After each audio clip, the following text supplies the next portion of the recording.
following is a presentation of Epic eSports Radio Network. Live from Oregon, broadcasting around the world, you're listening to the Coach's Corner Radio Show. Sit back as we provide in-depth analysis covering all your favorite sports. Football, baseball, soccer. There's not a sport that we don't cover. So step up to the plate. Get ready for a hit.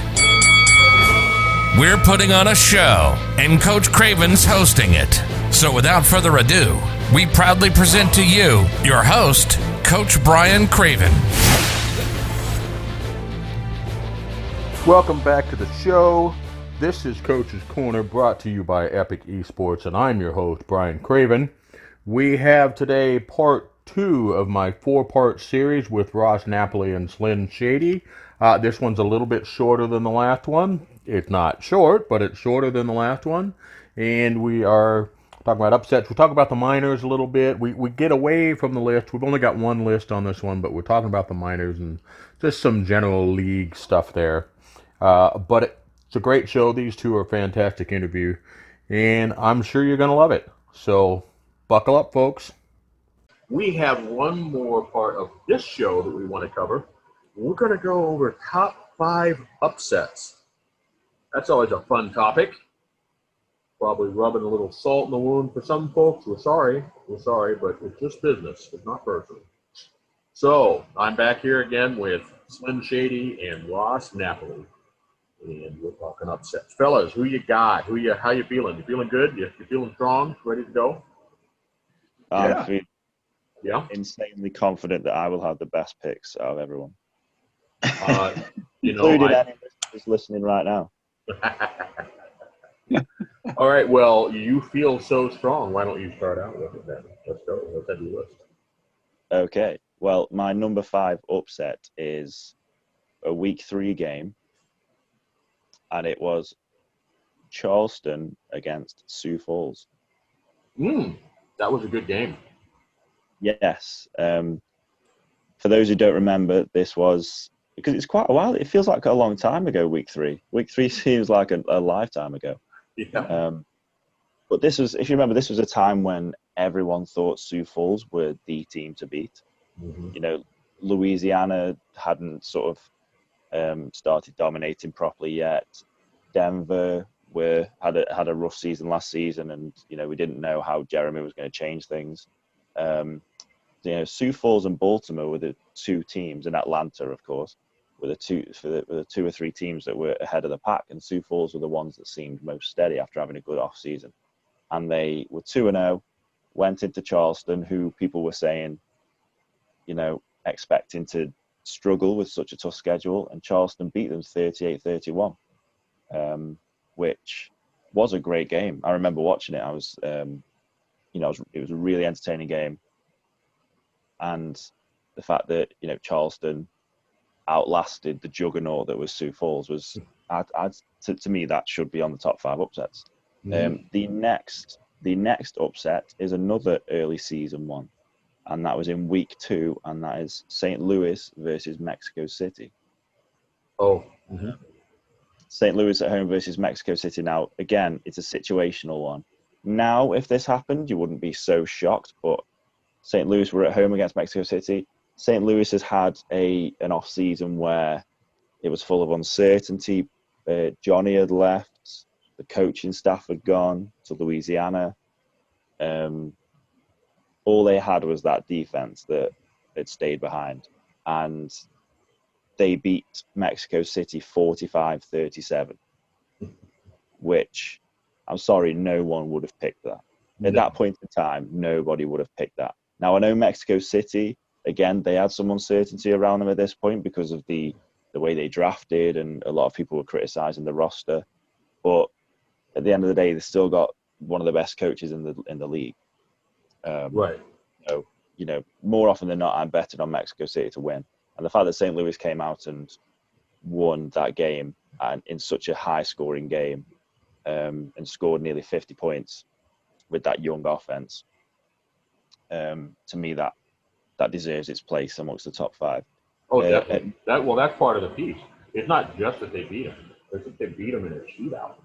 That was remarkable. Yeah, that's a good I've actually just realised I've got that at the third most, number 3, not number 4. I've got them mixed up. Anyway, okay, well, it doesn't really matter. Number 3, I've got Fort Worth versus Sioux Falls. Another Sioux Falls game where, people they'd had that loss against Charleston, but they were still rolling on really strong. And I think I'm pretty sure this was a Monday night game, if I'm not mistaken. They went into Fort Worth, Fort Worth was struggling at this point. They hadn't had that. They maybe had one win, and they were known as a defensive team who couldn't really score, and they beat Sioux Falls 51-17. I mean, in the same crazy week that Lone Star lost 41-44 to Florida. And yeah, it was just, it was more the way that Fort Worth just destroyed Sioux Falls, just destroyed the game plan, almost, showed the blueprint how to beat the Sparrows. Something which up until that point seemed not an impossible task, but it seemed like a very tough thing to do. If you're going to beat them, then prior to that, they were going to score at least 25 points. In this game, they only got 17, and Fort Worth got 51. So that was a big upset this season. Our final 2, number 2, I've got Portland getting their first win versus Houston. This game wasn't a high-scoring game, and Houston away from home at Portland, you're thinking Portland won 20-17. It's not out of the question. But I tuned in. I was like, okay, I'm going to watch the game. I got to the fourth quarter and Houston were winning 17-3. And I was thinking, how did Portland win this game? Right. I almost thought there was a typo or something. And that Houston had actually won it. And the way that they came back in the fourth quarter, when up until that time in week 6, they'd been beaten by everybody, was just amazing and deserves its place amongst the top 5. And I've got an honourable mention as well of Portland versus Denver, because Portland didn't win that game. But could you imagine if Portland had beaten Denver in week 2 and looking at the season Denver had? Right. Wouldn't that have been? Even then, you would have thought it was an upset, but in the context, it would have been even bigger. In the context of now, the fact that they got within 1 point is an upset almost. Yeah. Anyway, that's just an honourable mention. Number 1 is recently, and I imagine this is probably going to be shared amongst us, Fort Worth going into Louisiana and taking the victory in the last minute. I tuned in for the last 2 minutes of this game, and that's still the only 2 minutes of this game that I've seen. But it was the most important 2 minutes. I was just watching it thinking, I just couldn't believe it was happening. It's just one of those great SFL games, and those great SFL moments that the league just throws up every now and again. And yeah, the way that Louisiana were on such a good run, it was quite funny. There was the first week we put them at the top of the power rankings, and then they went and lost to Fort Worth at home. Yeah.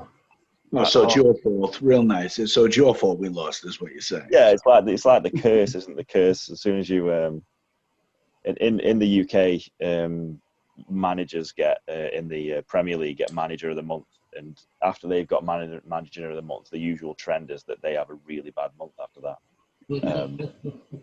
And it was kind of like that, and it was just such a great game and such a big upset that has to be my number 1. Oh yeah, that was just a great game for fans of the league and the game. Yeah, it was so good. As a neutral, that's probably my favourite game of the season as a neutral. It was such a good game.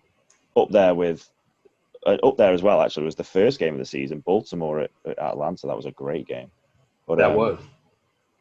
Oh, maybe we should have had a category top 5 great games this season. That might have been good, yeah. I think there's an argument for the Baltimore and Atlanta one to be a little bit of an upset. Now, nobody's going to think the defending champion winning is an upset, but they were rolling with a rookie quarterback, and so and we all thought Baltimore was good, and they are good, but anyway, great game though, great game all the way around, all of them. Ross, you have any additions or changes? That Ross. Well, the my number 5, I do share 2 of these games with Slinn, and my number 5 is the Portland win. Trailing that 17-3 game, and then coming back and win or whatever. That's definitely my number 5. That's. I was thinking about that too. For a team that only had the 2 wins this year, but to come back in that game in that fashion, I think really looked like they had everything going right for them at that point. Looked like the game planning was good, and it really turned it around in that point in the game. So that was definitely my 5. Mm-hmm. Number 4, I have week 5, Chicago over. Week 5, Chicago over Atlanta. I think at this point, Atlanta is still one of the top teams in the league. People are thinking from last year. You got the rookie team. They had some tough games in the first couple of weeks, but they were against top teams. Chicago comes into this game 3-1, but their 3 wins were Tulsa, St. Louis, and London at the time. So I do view the 17-14 win as an upset in week 4 week 5 rather, because Atlanta, I think, is still on a lot of people's minds as being a team that's going to be one to be reckoned with throughout the season. And they kind of went on a little bit of a downspill from there. But at the moment that the game is happening, I think that's a big upset for Chicago. Mm-hmm. That's a good pick. Yeah. Speaking about moments, if Chicago got any wins now, even against a minor league team, I think that would be considered an upset. At this point, no, I agree with you. There's that was a definite downward spiral, and now knowing that team's going to have a different look going into next year, that's definitely a true statement. My number 3 is week 7, Tulsa over Queen City. Ooh, missed that one. That's a sneaky pick. Yes. A sleeper. I think that Tulsa had their moments throughout the season. Tulsa could be one of those teams that some people could make an argument that they were one of the teams that could be better than their record. Mm-hmm. They played a decent amount of games where they looked like it could go either way, and then they ended up on the losing end. But I think at this point, this late in the season, to go ahead and, even though they're at home, but to beat Queen City by that much, that was going to be definitely my top 3. Mm-hmm. Yeah, and you have to. Queen City is always a tough game. It's never an easy game to play against Queen City. Yeah. Well, right, they're another team that I think could have been viewed as a team that was better than their record, So I think it was a very good matchup, but I think everybody would have expected Queen City to win this game. And, yes. For Tulsa to win that game by 22, that's it. Mm-hmm. So my number 2 is going to be week 11, and I'm going to say Arizona over Sioux Falls. Oh, okay. Okay, yeah. I do think that at that point in the season, again, with 2 to play, what it all means for Arizona at that time to need these wins where it is, and for Sioux Falls to be who Sioux Falls is. And for Arizona to come out and pull that game out at home by a touchdown, to me, that was a very big upset. And that's why I move it all the way up to number 2 on my list, because that was something that really really solidified just how important Week 12 was going to be for Arizona.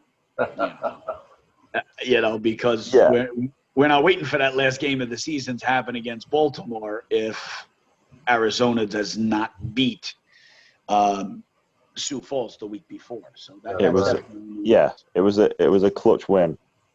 Yes. And I mean, I did consider that one myself, but the reason I didn't choose it was because before that game happened, I actually went with Arizona because of the matchup. I felt like Arizona matched up well versus Sioux Falls. So I did actually. I feel like I can't choose a team to win and then call it an upset. Well, no, and I agree with you too, because it was definitely a good matchup. Kind of like how I felt about, like Tulsa and Queen City in that matchup, that everybody went in probably thinking, and I don't even know, the who you got kind of thing. And, what the league was saying, I would imagine that Sioux Falls had the edge in that. But it was a very good matchup. I just think, even though it was in Arizona, I kind of think that more people would have felt that Sioux Falls was going to go into Arizona and win that game. And it turned out to be real clutch for them. At that time of the season, definitely. Mm-hmm. Oh, yeah. No, that's a big part of it, too. My number one, I share with you. Fort Worth pulling it out against Louisiana in a Week 10 with 7 seconds left. Yeah. I mean, it was a big impact for our season, especially at that point, because we were the 1 seed, even though we were tied with Denver. Having the tiebreaker over them. When we had the same record, that was a big game for us, and especially at the moment when it's happening. 2 weeks left to go in the season after that game, and for them to be winning the game the way that they were, and then Louisiana comes back to take the lead, and you think, Louisiana finally found a way to win this game. And we were, talking about, there was a little over a minute, I think, or a little under a minute. Fort Worth gets the ball back, and, they have a big play, sets them up nicely, and to get all the way down inside there. I mean, it literally comes down to the end of the game, right? I believe it's 4th and goal with 7 seconds left. Yeah, I mean, it was a fourth down. They're going to score the touchdown. It's win or lose on the play. And Robert Garrett Jr. catches the touchdown in the middle of the end zone. And to me, that was the biggest upset of the season. Yeah. I also thought about it couldn't. They didn't pull off the upset, but considering the context of the season, if London had beaten Louisiana when they were so close, that would have been a huge upset. If you sort of did it retrospectively and looked at the remainder of the season. I mean, wasn't that the game with the infamous blocked punt or fake punt that didn't work? Yes. Yeah. And if that hadn't have happened, who knows where that game would have gone? Oh, sure. Well, and I was recently having a conversation with somebody too. The one that scared me the most, I guess, in the whole season, talking about Louisiana's season, is the Tulsa game. I mean, we're losing to Tulsa, and we got no more timeouts left in Week 3, and we're losing, and there's virtually, I think, maybe a little over a minute again in the game. We have no timeouts, and it's 3rd and short, and they get inside like the 20-yard line or the 18-yard line. And on 3rd and short, they come out in like a 4-wide shotgun set. Yeah. And throw the ball on 3rd and long, and we pick it off on like the 4-yard line. March downfield, and with seconds left, kick the field goal to send the game in overtime, and then we end up winning in overtime. But if all the AI had to do was call a run, and the game is over. So we had no timeouts. We couldn't stop the clock. It was over. You called, and then you're going to kick the field goal, and they're going to go up. And I mean, that one was the scariest one for me. And again, Week 3 feels like ages ago, but that one could have been a real bad one that we were looking back on in the season, saying if only the Tulsa game didn't go that way. Yeah, some teams get no luck with that. I remember watching a sim that we were running before we played Tulsa, and it was a really close sim, and most of the team were watching it, and Tulsa needed a field goal to beat us, and they were in field goal range, and it was about, I don't know, 30 seconds left, and Deacon Nickens decided to pass it and threw a pick six to Max Jackson. And I was like, it was just typical for. I wish that had happened on the actual day, because we ended up losing the actual one. But yeah, it's. I remember St. Louis, London played St. Louis maybe 3 seasons ago, and we had 20 seconds left to get about 95 yards, and we were down by 2, and we managed to get a really deep pass to James Hands. He got tackled on the 2-yard line. Somehow our field goal unit managed to run 90 yards to kick this field goal with 1 second left to win the game by 1 point. And that was when St. Louis were having all the bad luck. You do feel for teams when that happens. Yeah. I had forgotten about the one with Tulsa where they had that pick six when the game was in hand. I mean, the dumbest coach in the world would have run the ball there. That's one of those. You're like, okay, thank you, game. It reminds me of was it Seattle in the Super Bowl? Oh yeah, just hand it to Marshawn. Yeah. Well, I've been saying since even before that one, Ross, you probably remember this. You remember the Orange Bowl with Miami Hurricanes in Penn State years ago? Yep. That's the first time I saw that. Alonzo Highsmith could have flown in from there, but no, we got to have Vinny Testaverde throw a freaking touchdown. Oops. Mm-hmm. Yeah. I can identify with that. To me, an Orange Bowl is just a bowl full of oranges. Yeah. the bowl games used to mean more in college football. Now they're just once they started this college playoff, it really took away what the bowl games meant. Mm-hmm. Yeah. Oh well. Have you got your in charge, it would be better. Huh? You got your upset, so you're going to tell us where we're wrong? You are not wrong. You're all good. My top 2 were the Fort Worth ones. That was the difference there. Fort Worth over Sioux Falls number 2. Fort Worth over Louisiana number 1. And then, like I said, I only had the 2, and then I don't know why I stopped with that.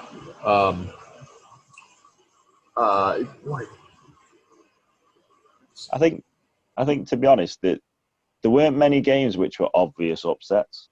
Like, if you look at my top 5, maybe 3 of them were because of the situation at the time. That is true. At the time, maybe they didn't feel like one, and now. Yeah. Or they did feel like one, and now they don't. Yeah.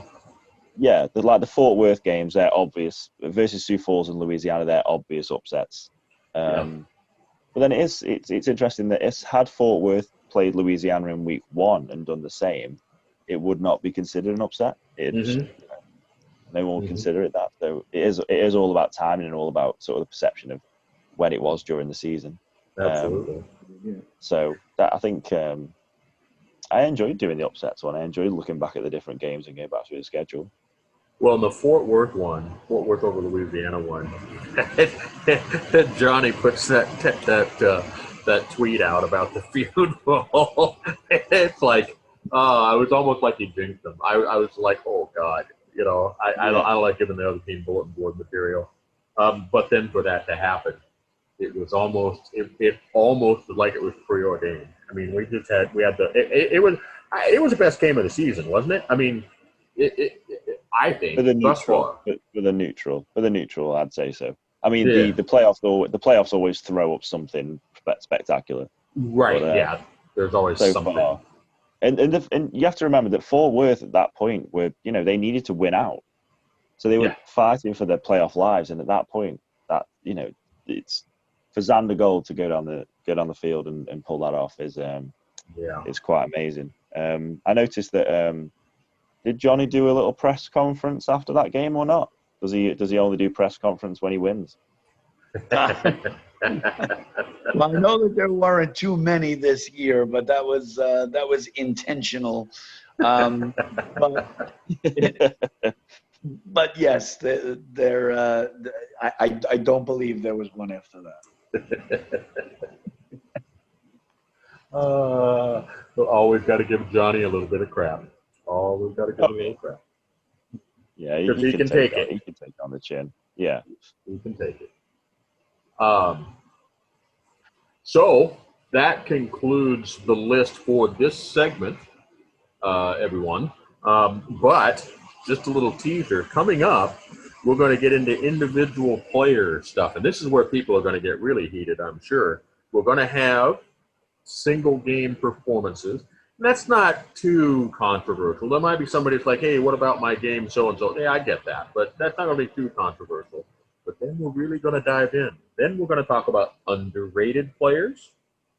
All right, there's a chance to maybe shine some light on people you might not have thought of. Then we go to underachieving. Let me tell you, my list has got some names. That's right. My list has got some names. I'm just typing mine now. Brian Craven. Underachieving, you could do that.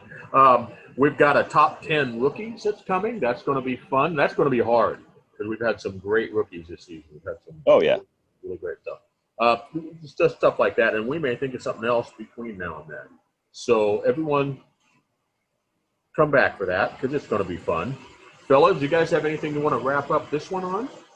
How are you feeling about the playoff coming out? This show will probably drop after the Sunday games. I'm guessing. How do you guys feel about the game coming up? Go on, Ross. You go first, Ross. I know you like to jump ahead. I was gonna keep my streak going, Slinn. Come on, I got to do that. I'm excited about the weekend. I think we're gonna have some good games. I do think that we're going to see an upset this weekend. And so I do think that with the matchups that we have going on this weekend, I think that Jacksonville and Vancouver are definitely two teams that I think everybody is expecting them to win. And they're going to go out there and they're going to win those games and move on no problem. I do think the upset of the weekend, and I could be wrong, but I believe it's Lone Star going into Florida.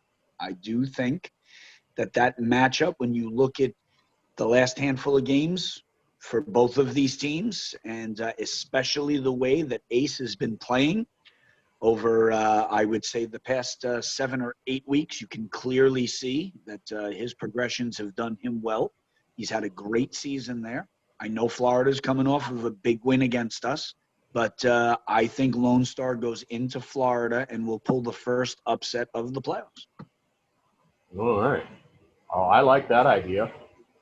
I figured you would. Yeah. Thank you. I don't have a whole lot of coaching experience, so you just never know. Yeah, that was a shot at Jeremy Vega. Of course it is. Yeah, I think we can. Certainly, we have to not make mistakes. Slinn, how about you? What you got for us? I think that Lone Star against Florida will be the best game. I think it's probably the most evenly matched game, and I think it's probably the easiest game to predict that it will be a close game. The other two, you've got teams in there that are so volatile week to week. They're up and down, that you never know. I mean, Houston. If Houston goes behind and has to pass, then I'm afraid they're stuffed. Because not only is Kentez quite inconsistent, but Jacksonville has got the best pass rush in the league. They sack the quarterback like it's going out of fashion. They really get after the quarterback, and I think if they're doing that, and Kentez is trying to throw Houston into a victory from behind, I don't think that's going to happen. I think it basically, as Cam says, if Warren Murray plays really well, then it's going to be a close game. I think if Warren Murray plays well and Houston score a lot of points, that could be a really high scoring game. And then Atlanta at Vancouver. Vancouver are another very volatile team. I mean, they've turned it on recently. but they're a team that can, lose in the most meek fashion, yet score 76 points. Right. I mean, 76 points. Right. I know. I mean, when was the last time any American football team scored 76 points? It's been a while. Yeah, I mean, I can't think of one. I played. Rugby's got a very similar scoring system to football, and I've played rugby for 20 years, and I've never conceded 76 points.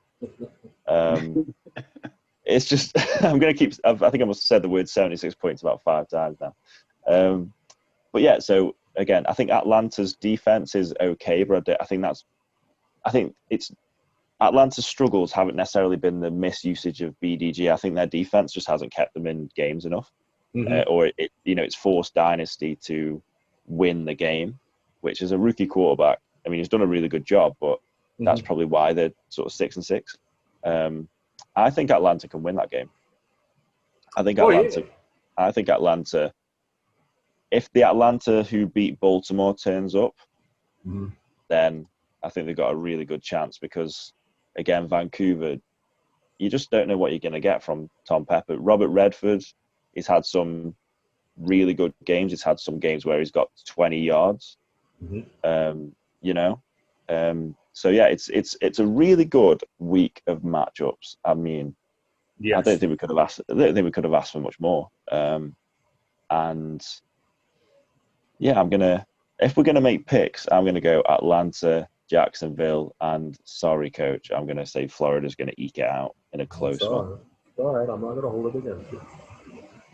It's okay. And I think it's the experience. It's the experience factor. We're still friends. We're still friends. We're gonna be okay. Well, I'm gonna go back and go back to all the Dave Axis shows and collate how many times you picked against Vegas. Oh. Okay. Well, Coach, what do you think? What do you think about Houston here? Because obviously, with after what Slinn just said, the next shows of all the top 5s and the top 10s, I may be giving my lists by myself because I don't know if Coach is going to have Slinn back now after he just said that.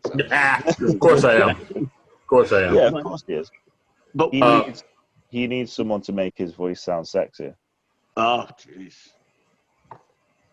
I can do a solo show for that. What did you just ask me, Ross? I'm sorry.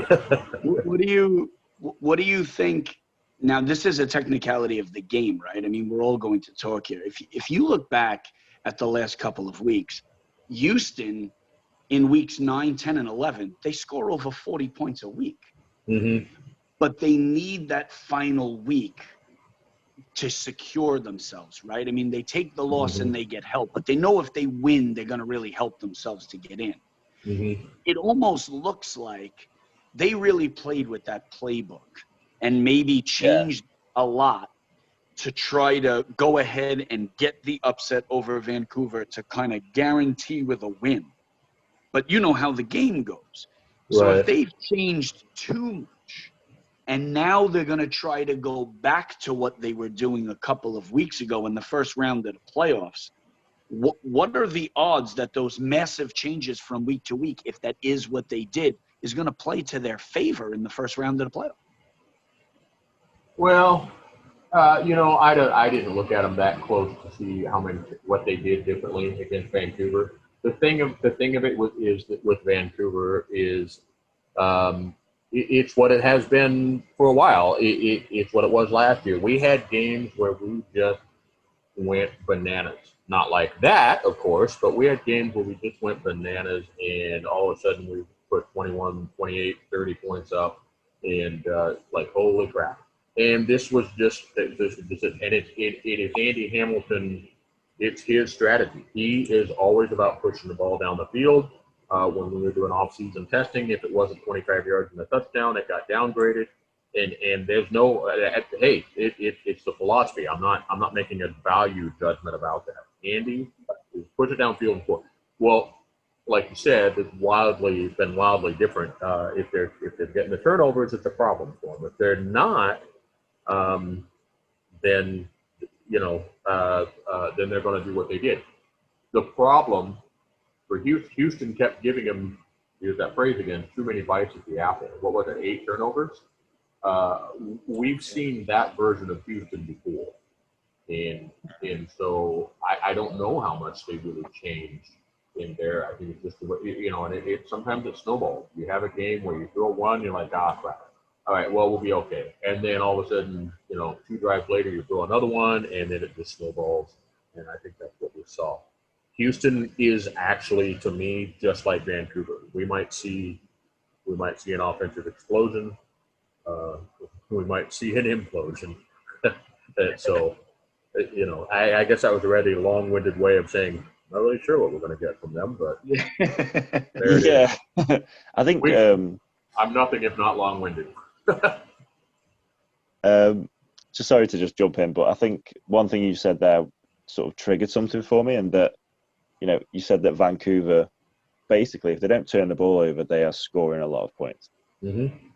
Atlanta have I think they've got the least amount of takeaways this season. Yeah. Which could prove to be a huge advantage for Vancouver.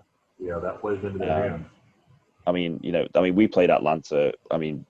We seem to like to throw the ball to the other team 3 times a game. And they got 1 interception when they should have got loads against us. And that interception did go back for a pick 6. But I think if Vancouver if Atlanta can't take the ball away from Vancouver, then it could be a long day. Yeah. That means that swarm offense has got to keep pace with Vancouver's offense, which, if nothing, is big on the plays. They go for the big play so well. I think they execute the big plays so well. Mm-hmm. It's not like they just throw it up every time. Mm-hmm. They just seem to be able to make huge. Brett Killian is such a deep weapon. Oh yeah, he really is. So yeah, I know I just picked Atlanta, and I'm going to stick with that pick. But I think Vancouver have got the. I think on matchup, Vancouver might have the slight advantage. Oh yeah, it comes down, like you said, if they can't create turnovers, then that plays into Vancouver's hands. If they can, well, that's a problem for Vancouver. So yeah.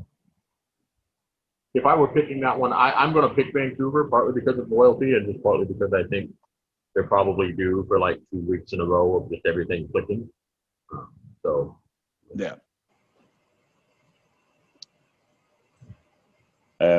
What about before we sign off? What about the tomorrow's SFLM week 1?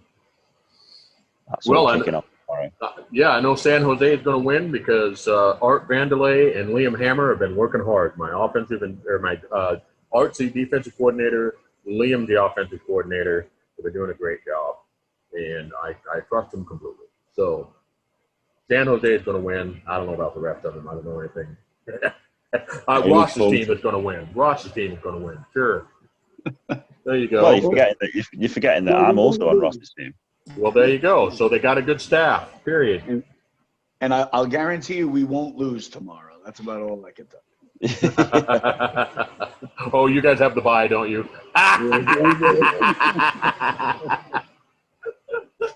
Closest thing we've got to a sure thing in this league. Exactly. The bye week. Oh, that's funny. That's funny. Are you, Coach, are you happy that you're playing against a team that played last season and not one of the new teams? No, it doesn't matter. New players, new teams, to me, it's all good, and we'll see what happens. I'm really looking forward to it, actually. Because I'm part of Ross's team and more invested in it. I'm really looking forward to the minor league season, and I think actually, because the players are rated lower and there's maybe less star players on a team, it throws up some interesting games. I think the gameplay is different because of it. Yes. Yeah. Without a doubt. Yeah, it definitely is different. It's almost like it's more amateur. Yep. But in a good way. Okay, guys, we are about to time out on this, so let's go ahead and shut this thing down. We're going to be back together soon we're going to be talking about the rest. Thanks for joining, guys. Okay, that was part 2 of the Ross and Slinn series, brought to you by Coach's Corner and Epic eSports. I hope you'll be back here for part 3. In part 3, we continue with the list and we dig in a little more, lean into some, let's say, possibly controversial list, one of which is top 5 underrated players. Sorry, not underrated. See, I'm looking forward to it, and my brain doesn't want to say it. Top 5 underachieving players. Yeah, we went there. We did. We've all got lists. Hey, man, I don't think it's that bad. We're not saying you're a bad guy. We're just saying maybe you didn't live up to your standards this season. You're going to have to come back and listen to that show to find out what exactly we're talking about. It's a good show. You won't regret it. So until that time, good luck and God bless, my friends. You've been listening to the Coach's Corner podcast with Coach Brian Craven, an Epic Esports Radio Network exclusive. If you enjoyed today's show, tell a friend. Make sure never to miss an episode by subscribing to Epic Esports on YouTube or downloading on Spotify. Follow us on Twitter and Instagram, and be sure to enable all notifications so you never miss our newest content. Thank you for listening.